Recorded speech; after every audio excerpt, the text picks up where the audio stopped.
Time तुमसे है पाकिस्तान में खुशामदीद। मैं हूँ साजिद हुसैन। मजबूत मुस्तहकम पाकिस्तान पर हम बात करते हैं।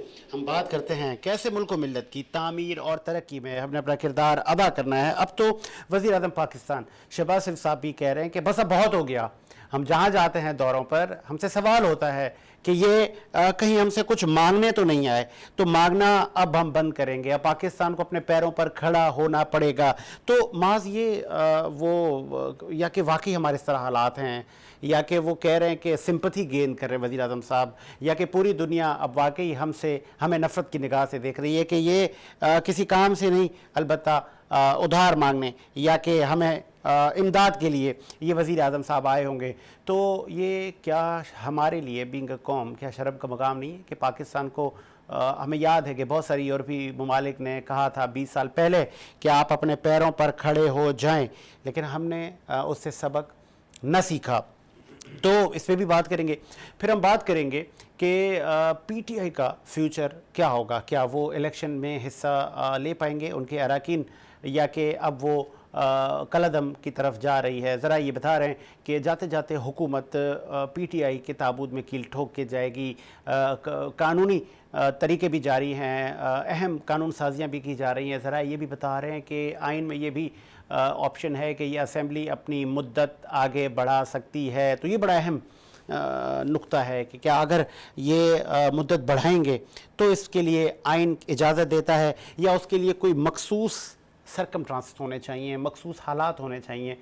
इस पे भी हम बात करेंगे। फिर हम बात करेंगे पाकिस्तान की क्या जो मौशी हालात हैं अब वो बेहतरी की तरफ जा रहे हैं। मुख्तलिफ दोस्त ममालिक की तरफ से अब इमदाद का आना भी शुरू हो चुका है। सऊदीया से लेके दीगर ममालिक, चीन और IMF ने भी हमें पैसे जारी कर दिए हैं। पहली किस्त IMF ने भी दे दी है, तो उससे बेहतरी होगी। डॉलर 278 तक आ चुका है। क्या अब आम आदमी को रोज़गार मिलेगा? वज़ीर आज़म शहबाज शरीफ ने यह भी कहा कि अब आम आदमी को रोज़गार भी मिलेगा और दीगर शोबों में हम इनकलाबी तरक्की ले आएंगे। तमाम मौजूद बात करेंगे। स्टूडियो मेरे साथ मौजूद हैं सरदार बाबर अब्बासी, आप प्रेसिडेंट हैं सिंध फर्स्ट डेमोक्रेटिक फ्रंट के।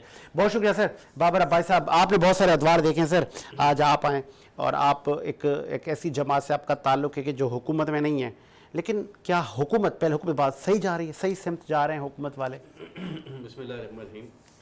मैं समझता हूँ, देखिए सही सिमत में जाने के लिए बहुत सारी चीज़ें ज़रूरी हैं जो मुझे अब थोड़ी सी उम्मीद है, लेकिन इतना ज़्यादा मुझे कोई वो नज़र नहीं आ रहा है कि सही सिमत पे वाले से चलना। जो सिमत थी वो असल में बुनियादी चीज़ है। जब इलेक्शन होते हैं उसके बाद जो हुकूमतें आती है सिमत उन्हीं की चलती है, लेकिन वो सिमत चल नहीं सकी, ना इस हुकूमत से चली ना जाने वाली हुकूमत से चली। तो मैं समझता हूँ कि देखें बात यह है कि हम सबको मिलकर, वज़ीर आज़म तो अपनी जगह पे है, इस तरह कौम, ताजर हो गए, आप हो गए, हम हो गए, सब मिलकर इस वक्त पाकिस्तान की जदोजहद करें, ना कि वो अपनी ज़ात की जदोजहद करें या अपनी पार्टी की जदोजहद करेंगे। तो मैं समझता हूँ मज़ीद पीछे जाते रहेंगे। जी, वज़ीर आज़म साहब कह रहे हैं कि मैं जहाँ जाता हूँ तो लोग कहते हैं कि ये पैसे लेने आ गए, तो ये लम्हा फिक्रिया नहीं है? ये लम्हा फिक्रिया है। ये मैं तो इस पर यही कहूँ कि हम इस मसले तक क्यों पूछे, इसके पीछे भी हमें सोचना। हम एक आदमी ताकत है, हम एक आदमी मुल्क हैं।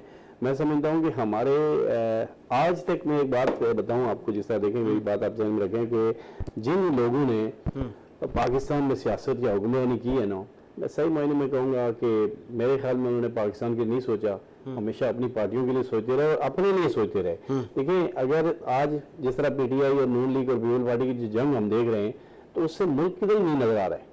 वो सिर्फ अपनी जातियात की जंग लड़ रहे हैं, इदारों से लड़ रहे हैं, खुद लड़ रहे हैं, लेकिन उनको पाकिस्तान की फिक्र नहीं है। जिस इंसान को अपने घर की फिक्र होती है वो सारे इख्तिलाफात खत्म करके सबसे पहले अपने घर को दुरुस्त करने की कोशिश करता है। पाकिस्तान हमारा घर है, हमारा मुल्क है। हम इसको एक पेज पर आकर अपने इख्तिलाफात को एक तरफ रख लें, वो आपस में बाद में करते हैं, क्योंकि मुल्क के लिए सबको खड़ा होना चाहिए था कि हम अपने मुल्क के लिए, चाहे मैं समझता हूँ अगर शहबाज शरीफ की बेइज्जती हो रही है तो समझने के पूरे मुल्क की हो रही है। इमरान खान वज़ीर आज़म था, अगर उसकी इंसल्ट हो रही है तो पूरे मुल्क की इंसल्ट हो रही थी।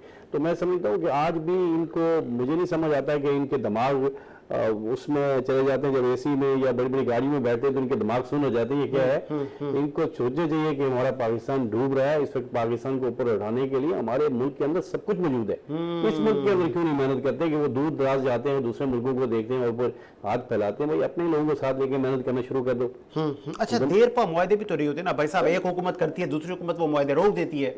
असल में देखें बात यही मसला जो शुरू से मसला आता है कि देखें फिर मुझे बाजार PTI का है नहीं, और ना मुझे ये बात मैं नहीं कहता कि इमरान खान को कोई इस तरह हो जाए, नहीं वो आ रहे हैं सर, ऑन द वे हैं, वो भी पहुंचने वाले हैं। कि जिस तरह से पीटीआई के जब हम देखें नून लीग और पीपल्स पार्टी से लोग तंग थे, चले जी मान लेते हैं, ठीक है, इन दोनों से तंग थे। एक और जमात आ गई जिसको कहते थे पीटीआई, जिसका नाम था, लोगों को बड़ी उम्मीद थी कि ये पीटीआई कुछ काम करेगी, लेकिन मुझे अफसोस से कहना पड़ता है कि पीटीआई के जो चेयरमैन इमरान खान, उनको काम करने के बदले आए दिन रोजाना चोर और मैं तुम्हें छोड़ूंगा नहीं, वो स्टाइल उनके मैं जब देखता हूँ तो मुझे अफसोस होता है कि अगर वो 4 साल इस मुल्क के लिए कुछ कर लेते, सारे प्रोसेस चलते, अगर किसी ने करप्शन की थी तो करप्शन तरीके से चलती या जो होता, आप अगर मुकाबलाबाजी पे आ गए, आपने सारा मुल्क तबाह किया, वो सबसे बड़ा नुकसान हमें पैराशूट पर जाते, जो पैराशूट के जरिए नीचे उतरते हैं लोग, इनके मशीर आ जाते हैं, सारे आ जाते हैं, वो अपने मफाद के लिए इस मुल्क को जो है ना मेरा खोखला करके फिर कोई लंदन जाता है, कोई अमेरिका चला जाता है, जिससे हमें इस चीज़ से हमें बाहर आना पड़ेगा। और मैं समझता हूँ कि जो कोई भी पार्टी है पाकिस्तान की, सबसे पहले वो ये सोच रहे हैं कि जो पाकिस्तान से इलेक्शन लड़ते हैं लोग, उनको मौका दें, वो पाकिस्तान को दुरुस्त सिंध पे लाएं। आप जो है ना अमेरिका, दुबई, सऊदी अरब, इनको छोड़ें फिलहाल, इनको छोड़ के आपको मशीर बनाने का बहुत शौक है तो उनको बाद में बना लें, सबसे पहले मुल्क नहीं ढूंढ रहा है अभी भी मुल्क तो के लिए। वो अकबर एस बाबर, फिर शहबाज गिल, अभी भी तो वो सब जाना शुरू हो गए, लोग चले गए। सर मैं वही बात है ना, अपने सारे मजे करके पाकिस्तान को डुबा के चले गए। शहजाद अकबर किधर है? शहजाद अकबर जिसने आज में वाले इमरान खान को गुमराह करने वाला शहजाद अकबर है। इमरान खान को गुमराह करने वाले यही लोग हैं, शहबाज गिल जैसे लोग। आप तो माशाल्लाह टीवी पे देखते हैं कि कभी आपने देखा कि शहबाज गिल ने कभी अच्छी बात की? ऐसी मसलन फिरौन वाली बातें होती थी कि ये इंसान ये नहीं सोचता कि यार कल क्या होगा। और मुल्क के, मैं समझता हूँ कि मुल्क के साथ कोई संशय नहीं था। आज वक्त है, टाइम है कि मेरे ख्याल में इमरान खान समेत आसिफ जरदारी, नवाज शरीफ, मौलाना फजल रहमान, इनकी सियासत भी तब होगा जब मुल्क अच्छा चलेगा। ये सियासत के ऊपर आकर बात करें, मुल्क के लिए बात करें, इतलाफात रख लें, बात जाके लड़ते रहें। और मुझे बताएं कि दुनिया के सामने ये क्या पैगाम दे रहे हैं? दुनिया के लोग भी तो पार्लियामेंट हैं, इंडिया में है, पूरी दुनिया में है। आपने कभी किसी पार्लियामेंट में ये चीजें देखी है या किसी अपोजिशन में ये कोई देखा जो पाकिस्तान में होता है? मुझे अफसोस से कहना पड़ता है कि मियां नवाज शरीफ के दौर में मोहतरमा बेनजीर भुट्टो की हुकूमत होती थी तो यही लोग नून लीग में से शेख शीर जैसे लोग, दूसरे लोग जो आज इमरान खान के साथ है, यही गालियां ताने तिशे जो करना, ऐसे लोगों को मैं समझता हूँ सियासत पे बैंड होना चाहिए। जो ये सुप्रीम कोर्ट हमारा बैठा हुआ है, चीफ जस्टिस साहब हैं, हर चीज पे 100 मॉडल ले लेते हैं, वो इस पे भी 100 मॉडल ले लिया करें ना कि कौन सा पार्लियामेंट किस तरह है, किस तरह के क्या लोगों को, हमारे बच्चों को क्या तरबियत दी जाती है। ये तो साबिक वजीर आजम और चेयरमैन पीटीआई ने कहा था कि मेरे पास साफ शफाफ टीम है, मैं ऐसे लोगों को नहीं लूंगा, लेकिन हमने देखा कि फिर सब आ गए। सर वो सुमानी ट्री लगी थी, उसके पैसे कहाँ चले गए? अपनी पिशावर की जो आप जो पंजाब के अंदर इतराज कर रहे थे कि ये ऑरेंज बस वाला ये क्यों चल रही है, तो वो जो वहां चली थी वो बस किधर चली गई, उसका कितना पैसा लगा? देखें यही अफसोस होता है कि मैं आपको चोर कहूंगा, मैं अपने अंदर नहीं देखूंगा कि मैं क्या कर रहा हूँ या मेरे साथ जो कुछ हो रहा है वो ठीक हो रहा है। तो मैं समझता हूँ कि ये यहाँ इस पाकिस्तान में यही है कि जिसकी हुकूमत बनी है वो अपने लूटने, पहले खुद आते ही लूटना शुरू कर देता है और जब खजाना खाली होता है तो वो पीछे वालों को गालियां या पीछे वालों के लिए बदतमीजी करता है कि जी वो आए तो लूट गए, खा गए। चले मैं पूछ लेता हूँ ना, इस वक्त में ज्वाइन किया है, आप CEO हैं सेविंग होम के और इकोनॉमी पे आपकी बड़ी गहरी नजर है। इकबाल अडवाणी साहब ने ज्वाइन किया, बहुत शुक्रिया अडवाणी साहब, खुश आमदीद कहेंगे शो में। Thank you boss. अडवाणी साहब, वजीर आजम शहबाज शरीफ साहब ने कहा कि अब तो पूरी दुनिया हमें हकारत की नज़र से देखती है कि ये मानने आ गया होगा। मुझे याद है गालबन आपने कहा था कि वजीर आजम शहबाज शरीफ साहब बड़े ऑनेस्ट आदमी हैं और वो इकरार करते हैं कि जो मुआशी हमारी सूरत हाल है, लेकिन उन्होंने कहा था कि अब बहुत हो गया, अब हम ये आखिरी प्रोग्राम था हमारा IMF के पास। सही कह रहे हैं वो? नहीं, इसके बाद भी IMF से तो एक और प्रोग्राम लेना पड़ेगा, इसके बगैर तो चारा नहीं है। अभी तो सिर्फ 9 महीने का हुआ है ना, हमें इससे भी एक और प्रोग्राम भी लेना पड़ेगा। लेकिन IMF से तो प्रोग्राम लेना पड़ेगा। बात IMF के प्रोग्राम की नहीं है, बात ये कि हम अपने अखराजात पे कितना कंट्रोल कर रहे हैं। एक ऐसा कंट्री जो पूरी दुनिया से इमदाद मांगता है, उसकी काबीना देखो, 90 लोगों की तो काबीना है उनकी। कितने वजीर ऐसे हैं जो कोई काम ही नहीं करते, लेकिन फिर भी उनको प्रोटोकॉल मिल रहा है, उनको सब दिया जा रहा है। इतने अखराजात हम क्यों कर रहे हैं? और जिन मुल्कों से हम इमदाद मांग रहे हैं तो वो तो कितनी सादगी से जिंदगी गुजार रहे हैं। कितने तो मुल्क ऐसे हैं जिनके प्राइम मिनिस्टर साइकिल पे आते हैं। तो हमको इस तरफ क्यों नहीं सोचा जा रहा? नहीं तो आपको याद होगा चेयरमैन PTI साबिक वजीर आजम ने ये कहा था कौम से, क्या कहा था उन्होंने? कि साइकिल की मिसाल दी थी कि हम जब आएंगे तो हम भी किफायत शारी और बचत करेंगे। नहीं, उन्होंने तो इस बहुत ज्यादा खर्चा किया, तो वो तो हेलीकॉप्टर में जाते थे प्राइम मिनिस्टर हाउस डेली। उन्होंने तो जो कहा था उसके तो उन्होंने कभी अमल सर नहीं किया था। वो भी याद होगा आपको, वो जब उनके पास कोई गेस्ट जाता था वो कहते थे मैं सिर्फ चाय बिस्किट खिलाऊंगा। नहीं, वो तो सिर्फ कॉस्मेटिक, यानी एक तरह से दिखावे वाली बात है कि छोटी छोटी, बाकी रोज का खर्चा आपका हेलीकॉप्टर का प्राइम मिनिस्टर हाउस में जाना आना, तो ये क्या है, कोई कम खर्चा था? अखराजात तो उनके भी थे, उनकी काबीना के भी थे, किसी ने कम नहीं किए। हमारे साथ यही प्रॉब्लम है, जब हम अपोजिशन में होते हैं तो बहुत कुछ ऐसा कहते हैं, लेकिन जब हम गवर्नमेंट में आ जाते हैं या हुकूमत हमारे पास आती है तो अखराजात हम हमारे उनसे भी ज्यादा हो जाते हैं जो हमसे पहले थे। तो हमारे पास अभी तक ऐसा कोई वजीर आजम या ऐसी कोई गवर्नमेंट नहीं है जिसने अभी तक अखराजात पे कंट्रोल किया हो। अखराजात तो दिन ब दिन बढ़ाते रहते हैं, प्रोटोकॉल। अभी आप ही हाल ही में देखे, एक सेनेट के जो वो थे जो चेयरमैन, उन्होंने एक बिल दे दिया था, मराते बढ़ाएं।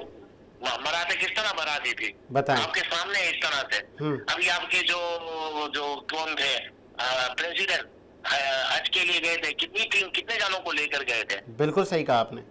तो मुझे बताया कि दुनिया नहीं देख रही कि इतने इतने अखराजात ये मुल्क के लोग कर रहे हो और आपसे भीख मांगने आ रहे हैं। बात आपसे, आप कर्जा ले रहे हो तो कम से कम कर्जे ले ले, जो लेता है कर्जा उस तरह के बन भी तो जाओ। आप अखराजात उन लोगों से भी ज्यादा कर रहे हो जिससे आप कर्जा ले रहे हो, जिससे आप भीख लेते हो, जिससे इमदादें ले रहे हो, उनसे ज्यादा अखराजात तो आपके हैं। तो मकसद डबल स्टैंडर्ड ये वाला आदमी को प्रॉब्लम कर रहा है। ठीक है, दुनिया में एक अहम- कर्ज लेता है इंसान, ऐसी बात नहीं है, मुल्क के मुल्क ठीक है। कर्ज लेते हैं। एक अहम दूसरी साइड हमारी जी। बहुत वो है ना। हाँ। जी जी, एक अहम एक नुक्ता था, मैं चाहूंगा उस पर भी आप रोशनी डालें। जब ये हुकूमत आई थी तब भी चमकोइयां थी कि ये हुकूमत 1.5 साल में या 1.25 साल में या 1 साल में नहीं जाएगी, कानून साजी करेगी, एक्सटेंड करेगी मुद्दत और बैठी रहेगी, और इलेक्शन अभी आप भूल जाएं 24-25 को।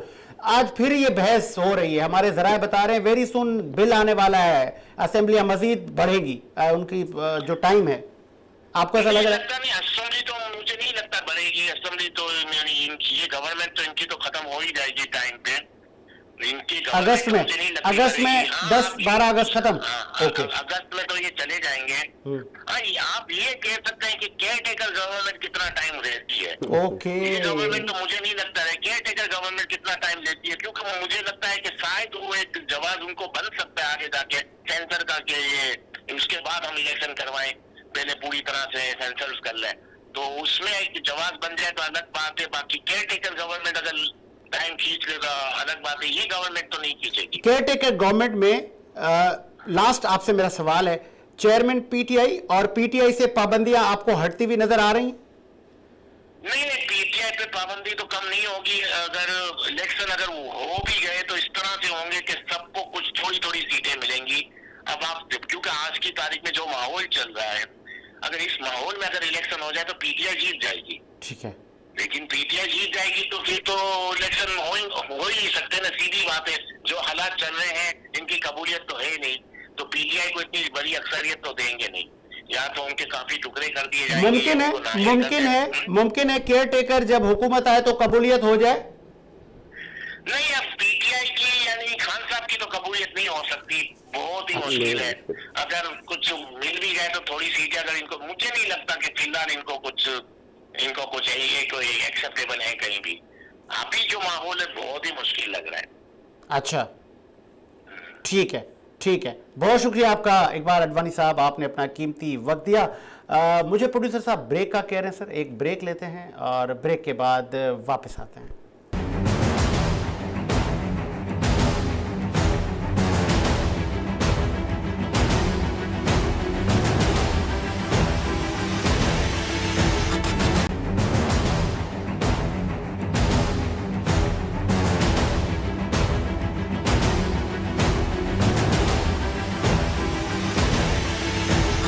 ब्रेक के बाद खुश आमदीद। प्रोग्राम को आगे बढ़ाते हैं और हमें ज्वाइन किया है, आप कराची की मारूफ शख्सियत हैं, पाकिस्तान तहरीक इंसाफ से आपका ताल्लुक है, सलीम सेचवानी साहब ने ज्वाइन किया। बहुत शुक्रिया सर, सलीम सेचवानी साहब, ब्रेक के बाद आपने ज्वाइन किया। सर आपसे स्टार्ट लेते हैं, पहले ब्रेक में आप नहीं थे, चमकोइयां फिर से वो स्टार्ट हो गई हैं। कुछ हमने ज़राए से कन्फर्म करने की भी कोशिश की है कि ये जो हुकूमत है, हो सकता है जो इनकी मुद्दत अगस्त में ख़त्म हो रही है, ये अपनी मुद्दत बढ़ा लें।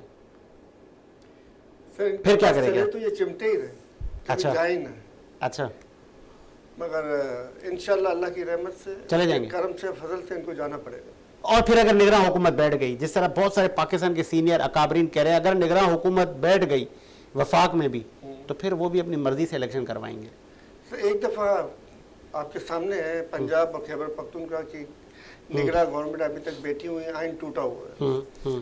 किस तरह बैठी हुई है? एस्टेब्लिशमेंट की सपोर्ट से बैठी हुई है, वरना तो नहीं बैठ सकती थी कि अदालत के हुक्म के बावजूद भी बैठी हुई है। अगर अब भी एस्टेब्लिशमेंट इसमें कुछ गड़बड़ करेगी तो भी हो सकता है, इनकी बगैर गड़बड़ के नहीं हो सकता कुछ भी।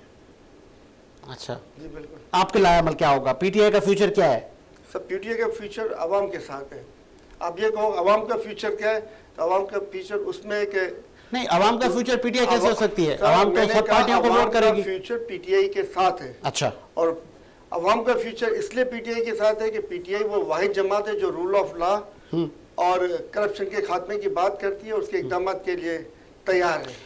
चेमा गोया ये भी हैं, हुकूमत से भी हमने सवाल पूछा, बहुत सारे निजी टीवी पे उनसे पूछा जा रहा है, पाकिस्तान के बड़े एयरपोर्ट गिरवी होने जा रहे हैं या हो ये तो चुके हैं? हम आपको हमको भी बेच के जाएंगे अच्छा। अगर ये रहे तो। ये चोर डिकेत है, ये सिर्फ और सिर्फ मुल्क को इनका लूटना इनका माजी था, इनका हाल है और इनका मुस्तकबिल रहेगा। आप बताएं 60 अरब रुपए के सवाबदीदी फंड शहबाज शरीफ ने अपनी जेब में रखे हैं, क्यों रखे? खान साहब ने तो 1 रुपया भी नहीं रखा था। 60 अरब रुपए फंड कोई मजाक तो नहीं हुआ। 120 अरब रुपए पार्लियामेंटेरियन पे खर्च हो रहे हैं, 200 अरब रुपए ये हो गए, और आवाम के गरीबों के ऊपर टैक्स बढ़ रहा है।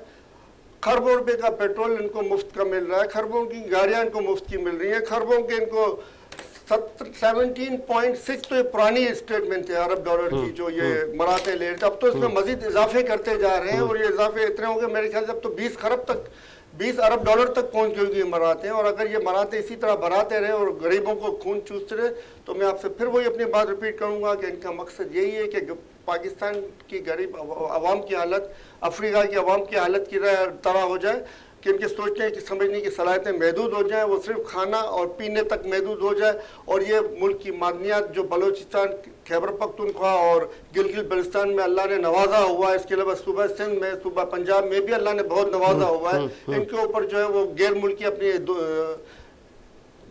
मैं वाज़ेह अल्फाज में कहूँगा कुफ्फारों के साथ मिल के जो है ना वो मुस्लिम मुल्क को लूट के वहाँ ले जाए।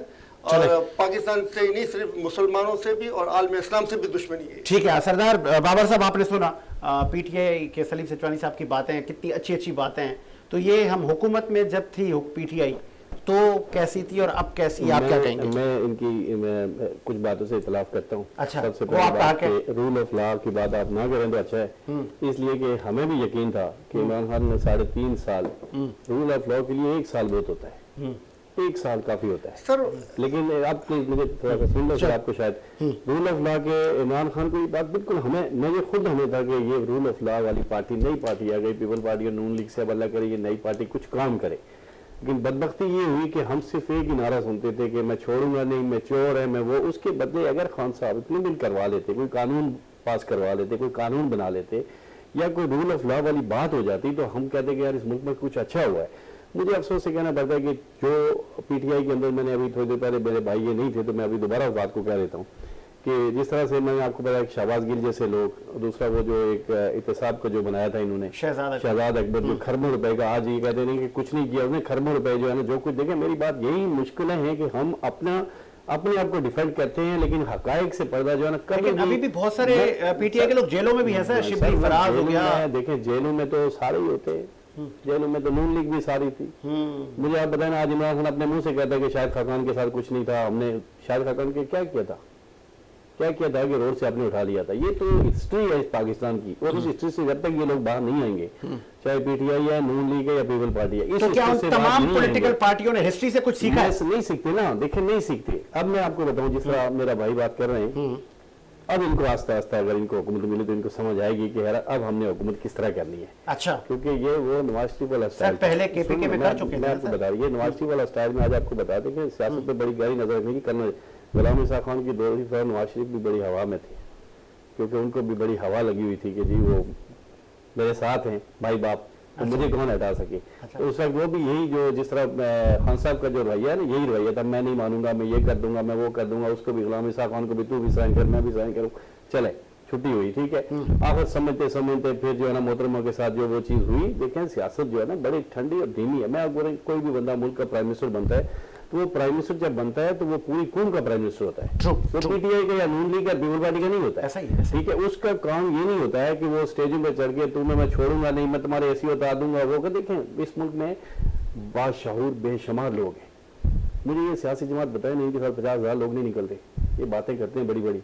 इलेक्शन किस तरह होते हैं हमें मुल्क सब पता है, हमें आपको भी पता है, मुझे भी पता है, मेरे भाई को भी पता है। इस मुल्क में इलेक्शन नहीं, अभी जो तमाम तजियाकार कह रहे हैं कि अभी इलेक्शन करवा लो, अभी पीटीआई जीत जाएगी। बिल्कुल जीतेगी, मैं बिल्कुल जीतेगी। अगर इमरान खान अपना वही रवैया लेके बैठ जाएंगे तो फिर मुल्क कहाँ जाएगा? ये दूसरों को कहते हैं, ये खुद सोचे ना, ये कि फिर अपोजिशन को बर्दाश्त नहीं करेंगे, ये दूसरों को बर्दाश्त नहीं करेंगे। जब तक ये सारे सियासतदान इख्तिलाफात अपनी जगह हैं, वो बिल्कुल जो चोर मुमकिन है, अब आपने कहा बेहतर हो गए। मैं समझता हूँ जो चोर है वो चोर है, हाँ। ठीक है। मेरा काम नहीं है, मेरे लिए अदालतें खुली है, मेरा नैब खुला हुआ, मेरी FIA खुली हुई है, वो कौन करे? उनको मैं कौन से ना रोकूं, ठीक है भाई, जिसका जेन्युइन काम है उसको करो।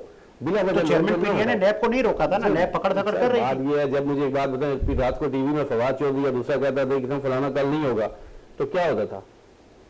मैं कहूँ कि सजाद साहब आप फिक्र नहीं करें, कल आप चैनल में नहीं होंगे तो कल अगर आप पकड़े जाएं तो फिर कौन कर रहा है? देखिए मैं समझता हूँ कि इसमें हमें बड़ी बुदबारी से इस वक्त भी मुल्क हमारा बिल्कुल डूब रहा है, खत्म हो रहा है। मैं समझता हूँ कि सियासी इख्तिलाफात को अपनी एक तरफ रखें, पहले मुल्क के लिए सोचें। चलें। कभी हम अफवाज के खिलाफ ये आप किसको कह रहे हैं? ये पीटीआई को कह रहे हैं, सबको कह रहे हैं? मैं सबको कह रहा हूँ, लेकिन पीटीआई को ज्यादा जोर देके कह रहा हूँ, ज्यादा जोर देके बाहर आ जाएं और इस मुल्क के लिए, अगर ये मुल्क अच्छा होगा, अगर कल आपको हुकूमत मिलती है, आप नहीं कर पाएंगे, नहीं कर पाएंगे। चले आगे आपका पॉइंट बाबर साहब निकला होगा, फिर आप उनको बुला निकालने वाले चले, जो पीछे इनके सर पे हाथ रखते हैं ना निकालने के लिए, तो ये नहीं होना चाहिए सर। ये अपनी जात के फायदे के लिए, अपनी जाती अना के लिए कि हम अपनी बात मनवाएं। मैं डर की बात नहीं करता हूँ। अगर आपको निकालने वालों की फिक्र थी ना तो फिर खान साहब को भी ये स्टेप नहीं लेना चाहिए था। वो भी थोड़ा सोचते कि मुझे सियासतदानों से अपनी बातचीत रखनी है, मुझे सियासतदानों से अपनी बातचीत रखनी है। मेरे भाई से आज मुझे पहली मुलाकात हुई है, मैं हरगिज़ ये नहीं चाहूंगा कि इनसे मेरी बात नहीं, मैं चाहूंगा मेरी इनसे बातचीत रहे, सियासत में इजाफा होता है। लेकिन अगर मैं कोई करप्ट हूँ तो मुझे कहें, ये करप्ट होंगे तो मैं कहूँगा कि आप गलत काम कर रहे हैं ये चीज़। लेकिन सियासतदान जो होता है वो जब ये सियासतदान एक जगह पे आएंगे तो वो भी सोचेंगे कि यार इनको 5 साल की हुकूमत बर्दाश्त करो, ठीक, किसी की भी आए, चाहे इमरान खान की आए। चले पूछ लेते हैं आगे आपका पॉइंट सर, क्या सीखा? बाबर साहब कह रहे हैं मुमकिन है आप लोगों ने बहुत कुछ सीखा हो अपोजिशन में बैठकर। जी जी सर, आपके सामने है कि जब आप खुद ही कह रहे हैं, अभी उन्होंने जिस तरीके से कहा, आपको भी लाने वाले जो है कौन थे, ठीक है ना। अगर एस्टेब्लिशमेंट ने लाई थी और एस्टेब्लिशमेंट के जो सरबराह जनरल बाजवा साहब थे, उन्होंने कहा कि करप्शन को छोड़ो, बाकी उम्र पे तवज्जो दो। तो सर जब आपका जो करप्शन एस्टेब्लिशमेंट का सरबराह इस तरह की बातें करेगा और करप्शन में इन्वॉल्व होगा और अपने 14-15 आदमी लेके वो हुकूमत के रिजीम चेंज में इन्वॉल्व होगा, तो आप खुद सोचो कि इतनी जल्दी ये मुमकिन नहीं है जिस तरीके से आपने कहा कि 1 साल में हो जाता। हाँ, अगर 2/3 अक्सरियत आई और उसके बाद अगर 1 साल के अंदर रूल ऑफ लॉ में काम न हो तो फिर आप कहें कि ये गलत हुआ है। मगर जब 2/3 अक्सरियत के बाद अगर रूल ऑफ लॉ पे काम होगा इंशाल्लाह अल्लाह की रहमत से, और आप देखेंगे पाकिस्तान आगे की तरफ जाएगा, उसमें जनरल आसिम मुनीर साहब को भी चाहिए अपना किरदार अदा करें। और आर्मी के ऐसे बहुत से कवानीन है जो पेचीदा है, आवाम को छुपाई जाती हैं बहुत सी बातें, ये आवाम के सामने होनी चाहिए सारी बातें। ये सीक्रेट लॉ एक गलत लॉ है, क्योंकि बहुत सी बातें वो गलत आवाम के मफाद की होती हैं जो आवाम के खिलाफ हो जाती हैं और वो छुपाई जाती हैं सीक्रेट लॉ की तरी मार के। तो जैसे हसन अस्करी साहब को बेगुनाह फंसा दिया गया था और उसके अब कौम को पता ही नहीं वो क्यों फंसे, किस जुर्म में फंसे। उन्होंने निशानदेही की थी कि जनरल बौजा की जो एक्सटेंशन हुई वो गैर कानूनी हुई है। इस बात के ऊपर उनके ऊपर बगावत का मुकदमा करके उनको फंसा दिया गया।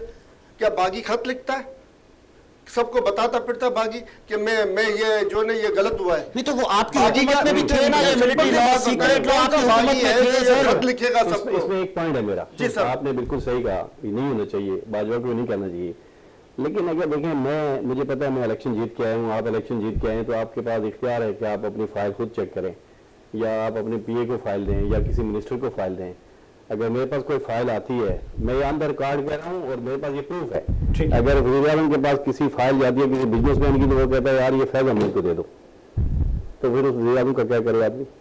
ये आप चेयरमैन PTI पे इल्जाम लगा? मैं कहता हूँ मेरे पास प्रूफ है, जब एक आदमी सुन रहे सुनो बात गौर से सुने, बात को मैं कुछ नहीं कहूंगा, फिर विश्वास होगा, प्रूफ है तो कौम के सामने सर मैं वही कह रहा हूँ, अगर प्रूफ है तो कौम के सामने आपने देखा ना, जब आप खुद वो कह रहे हैं, आज इमरान खान खुद कहने पे मजबूर है कि मुझे तो पता ही नहीं सब कुछ कहाँ से होती है, लेकिन जब आप खुद कह रहे हो कि ये चीज फैज अमीन को दे दो, भाई आप उनको क्यों दावत दे रहे हो कि आपके अपने मामलात में आके आपकी पर्सनल फाइलें भी वो देखें, सारा कुछ देखें, फिर आप उनको बुरा भी कह देते हो कि फौरन जब अपने मसले हमें बुरे। अगर आपके वजीर मशीर जो आपके साथ हैं जिनकी जिम्मेदारी है, वजीर आजम का काम है कि अगर कोई बिजली का बहरान की फाइल उसके पास लेके जा रहा है या कोई इन्वेस्टर उसके फाइल लेके जा रहा है तो वो उसको देगा ना, जो वजीर होगा उसको दे। अगर कोई भी है, मैं एक मिसाल दे रहा हूँ कि फिर आप कहते हो कि जी वो हमारी मुदाखलत कर गए, नून लीग हीर होती है, अभी थोड़े दिन बाद अगर ये कभी नून लीग की हुकूमत आएगी तो वो फिर रोना रोएंगे कि जी वो हमें फलाना नहीं हो रहा है, जिस तरह ये फिर रोना रोएंगे, फिर वो पीपल पार्टी की हुकूमत आएगी वो भी रोएगी। तो भाई आप ये सिस्टम आप अगर पीपल पीटीआई अगर कहती है कि हम अकेले ये हल कर लेंगे, अपने सियासतदानों के साथ बैठे, जिस तरह इन्होंने लंदन माहिदा किया था, देखिए फौज हमारी है, आपकी भी है, मेरी भी है, आपकी है, सबकी फौज है, फौज हमारे पाकिस्तान की है। अखबार पाकिस्तान को हम इस तरह टीवी पे बैठ के बुरा भला न कहें, अगर उनमें कोई गलतियां हैं तो उनको बड़े को बुलाएं, सियासतदान भी सारे बड़े बैठे हैं, एक फैसला तय कर लें कि भाईजान आप प्लस सुप्रीम कोर्ट, यहाँ मसला यह है कि सबसे पहले सियासतदानों को हेड कर सबसे बड़े हमारे जो बड़े इदारे ना उनको भी सियासत से बाहर आना चाहिए, लोगों के केस पड़े रहे उनकी परवाह नहीं है, उनको भी सोचना चाहिए कि यार हमारा मसला मुल्क जो है ना तबाह हो रहा है, हम अपनी मर्जी से बंदा ला रहे हैं, उसको वीडियो बना लें, आज नई पार्टी खड़ी कर दें, आज तीसरी खड़ी कर दें, ये नहीं होगा। जितने भी बड़े कायदीन हैं पार्टियों के, उनको चाहिए कि मैं अभी थोड़ी पहले कहा कि जाती इख्तिलाफ को बुला दें भाई, घरों में भी लोगों की अपनी दुश्मनी हो जाती है। चेयरमैन पीटीआई ने मुतादिद बार कहा मैं बात करने के लिए भाई अब करने चाह रहे हैं ना, जब चली गई जिनसे बात करना है, अभी भी वक्त है, अभी भी वक्त है। मैंने आपको कहा ये 2 महीने बाद बात करेंगे, अगस्त के बाद सही ये बात करेंगे, मैं दोबारा आऊंगा आपके प्रोग्राम में, ठीक है, ये बात करेंगे, इसलिए देखो इनको करनी भी जरूरी है। मैं एक बात आपको बताऊं, जब इमरान खान की हुकूमत आई थी तो मियां नवाज शरीफ की हुकूमत को उतार दिया गया था, तो मैं समझता हूँ कि इमरान खान अपना दिल बड़ा करता तो शायद सामने वाले लोगों को सोचना पड़ता कि नहीं यार ये सियासतदान हम थोड़े पीछे ही रहें तो बेहतर है। आगे आपका पॉइंट, ये एक बहुत इंपॉर्टेंट स्टोरी है, आपने हल नहीं बताया, आपने बड़ी अच्छी बातें की, मैं आपके हल नहीं बता रहे, जब आप सारे सिर्फ है कि ताकत का सरचश्मा अवाम होना चाहिए, अवाम को वोट का हक, मेरी बात मुकम्मल है, मैंने आपकी बात पूरी, अवाम को वोट का हक मिलना चाहिए जो नहीं दिया जा रहा है। ये सिर्फ ढकोसला होता है, यूरोपियन यूनियन वाले भी आके यहाँ पे ढकोसला करके जाते हैं, फियर एंड फ्री, पता है कि यहाँ पे धांधली हुई है, पता है कि ये चोर जो धांधली करके जीते वो उनकी सारी रकम हमारे पास आएंगी, इससे वो कहते हैं फेयर एंड फ्री इलेक्शन।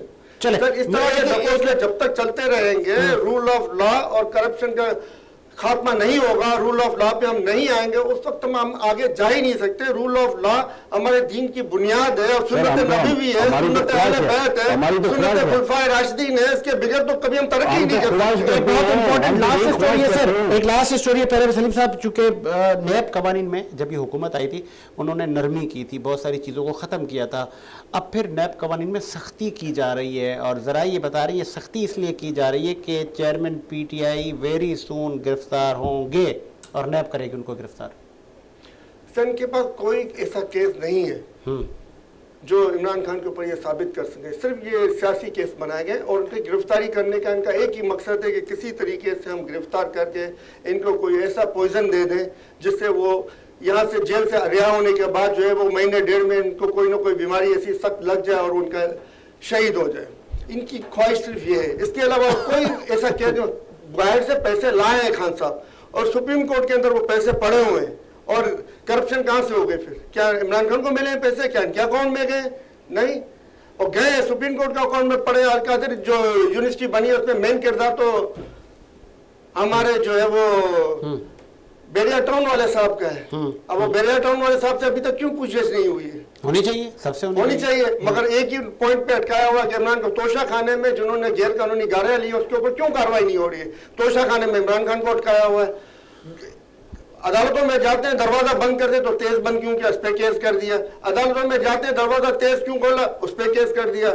इस तरीके से केसेस अगर ये बना के मुल्क को चलाना चाहते हैं तो सर आपके सामने है, इस एक साल के अंदर में इन्होंने 24 अरब डॉलर का मुल्क का बेड़ा गर्क कर दिया है। उसकी जिम्मेदार कंप्लीट और कंप्लीट इसका सबसे ज्यादा और चीफ जस्टिस ऑफ पाकिस्तान उससे ज्यादा है। दोनों के दोनों जिम्मेदार है जिन्होंने रिजीम चेंज में मेन किरदार अदा किया। आप इल्जाम लगा रहे हैं फिर से इल्जाम नहीं लगा रहा सर, मैं हकीकत बयान कर रहा हूँ।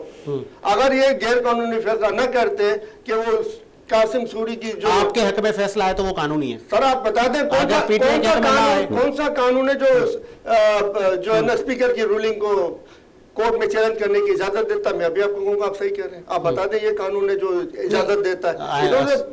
कानून का कोई ऐसा नुक्ता ही नहीं है जो इजाजत देता हो कि स्पीकर की रूलिंग जो है ना पार्लियामेंट के। चले इस पे रोशनी डालते जाए। मैं आता हूँ सर आपके पास एक आखिरी पॉइंट है आपसे। कल अगर निगरान हुकूमत आनी है और ये हुकूमत जाना है, एक चीज मुख्तसर आपको और बता दूं सर, अफवाज पाकिस्तान है, ऐसे ही अफवाज पाकिस्तान है, मगर यहाँ पे फौज और पाकिस्तानियों को अलग अलग किया जा रहा है। ये नहीं होना चाहिए। फौजी इदारे, फौजी तनसीबात ये पाकिस्तान की तनसीबात है सर, बिल्कुल ऐसे ही है। अफवाज पाकिस्तान की तनसीबात और पाकिस्तान की तनसीबात अलग अलग नहीं है। ये पाकिस्तान की तनसीबात है, चाहे आपका ये इस टेबल है चाहे वहां की टेबल। नुकसान पहुंचाने वालों को सख्त से सख्त सजा मिलनी चाहिए, सख्त से सख्त सजा मिलनी चाहिए। अगर सर नहते नुकसान पहुंचाने वालों के ऊपर दहशतगर्दी के जो है ना मुकदमा दर्ज भी नहीं होने चाहिए। वो नहते लोगों के ऊपर दहशतगर्दी के मुकदमा भी दर्ज हो। जो दहशतगर्दी करते हैं वो हथियार लेके घूमते हैं, उनके ऊपर मुकदमा तक दर्ज नहीं होती। उनको तो खुलेआम जो है ना वो मस्जिदों में ऐलानात कर रहे होते हैं, उनको कोई पूछने वाला नहीं होता है। लोगों के ऊपर निकल के कलाशन को लहरा रहे होते हैं, इनको इजाजतनामा होता है, वो कोई पूछने वाला नहीं होता। ये सिलसिले खत्म नहीं करेंगे जब तक हम सुन्नत नबवी पे अमल नहीं करेंगे। रूल ऑफ लॉ जो कि हमारे दीन की बुनियाद है, जो कि हमारे दीन की असास है, उस पर नहीं आएंगे हम कभी आगे नहीं जा सकते। लास्ट में सर नैब कवानीन में सख्ती लाई जा रही है, ये चेयरमैन पीटीआई को अताब में लाने के लिए हुकूमत आखिरी कील ठोकेगी। देखिए जी, पहली बात तो एक तो इन्होंने जो ये कहा था ना कि चलो पायबंद दे देंगे, बात जाएंगे, ये देखिए तो एक ऐसी बातें हैं। मैं आपको बताऊं, फिर मैं वही बात करूंगा क्योंकि फिर नवाज शरीफ को भी तो उस वक्त तो बाजवा से खिलाफ थे नवाज शरीफ के, क्योंकि वो बाजवा का नाम लेता था जब बाजवा आर्मी चीफ थे।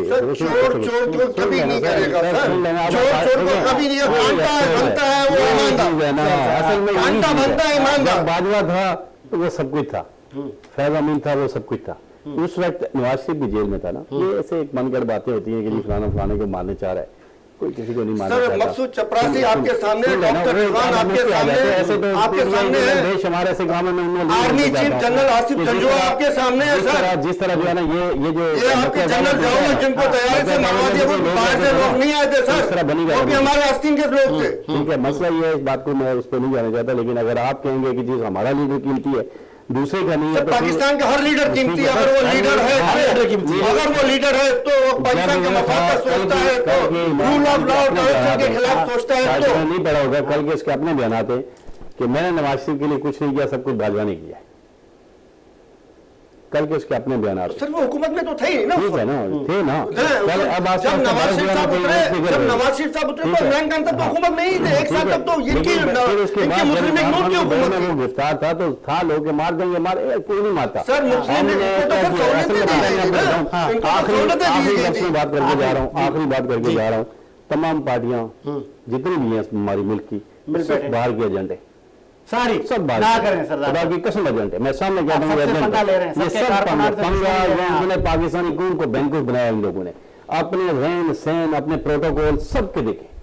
आपने जो थोड़ी देर पहले मुझसे बात की थी ना, आप इनके रहने बहने ये कहते ना दूसरे लोग इनको करे, शर्म करो सबको।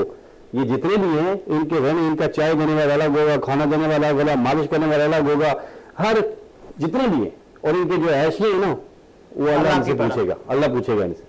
चले सलीम साहब, लास्ट में मैं चाहूँगा कि ये जो इस वक्त मौजूदा हालात हैं, वज़ीर आज़म साहब तो बेबस नज़र आ रहे हैं, लेकिन चाइना, सऊदी अरब, यूएई दोस्त ममालिक पैसा दे रहे हैं और वज़ीर आज़म साहब कह रहे हैं बस अब आगे हमने कोई उधार नहीं लेना किसी से, ना हमने IMF से कर्जा लेना है, अब हमने पैरों पे खड़ा होना है।